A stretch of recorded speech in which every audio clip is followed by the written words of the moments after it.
everyone, and thank you, Ambassador. So just a quick description of who we are and what we do to put into context what I'm about to say. So I'm founder and CEO of Development Partners International. We are a Pan-Africa private equity fund managing about $3 billion. And the only thing we do is invest in continental Africa. And I've been investing in Africa for 23 years.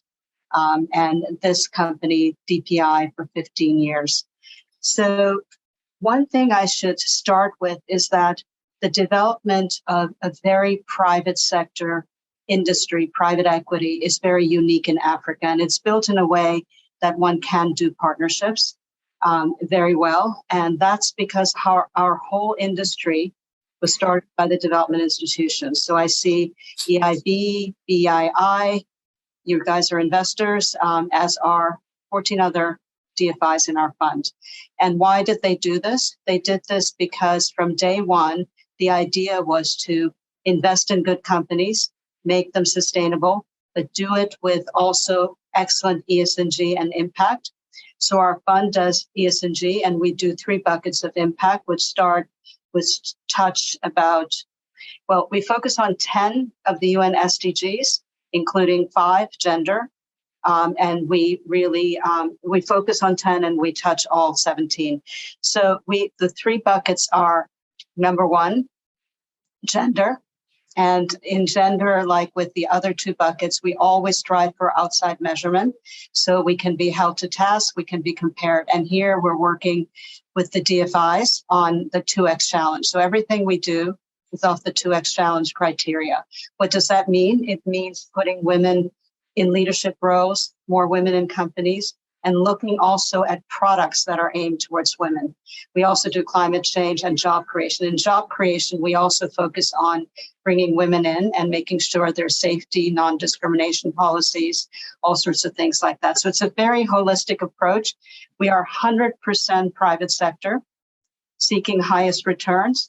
And we believe by doing that, we can invest in companies that are sustainable, because we have to make them competitive.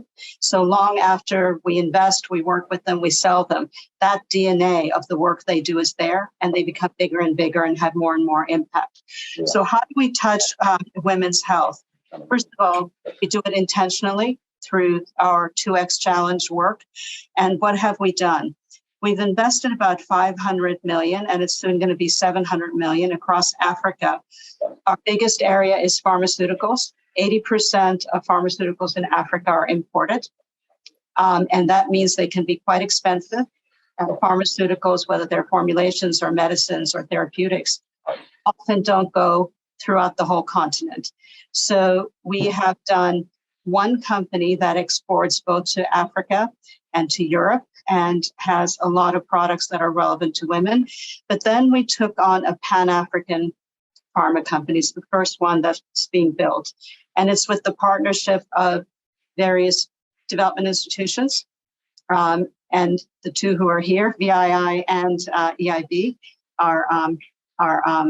EBRD are investors alongside us. And there's 2 stated goals. Get pharmaceuticals as many places in Africa as possible and reduce the cost by 50% to the African consumer. The third company we're doing actually has products specifically geared towards women's health, which we're very, very happy with. All of these companies are amongst our best companies. They're growing, some of them at 30-40% a year. And we have put in tremendous work on the ground working with them. The next areas we're looking at are clinics and hospitals. And then because we're doing so much in the digitization area and also with venture capital, we're also looking at digitized delivery of healthcare to women.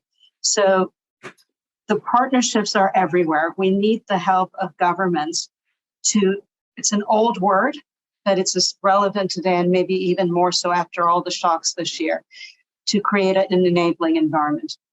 You know, we have FX problems in Africa. We have all sorts of other things.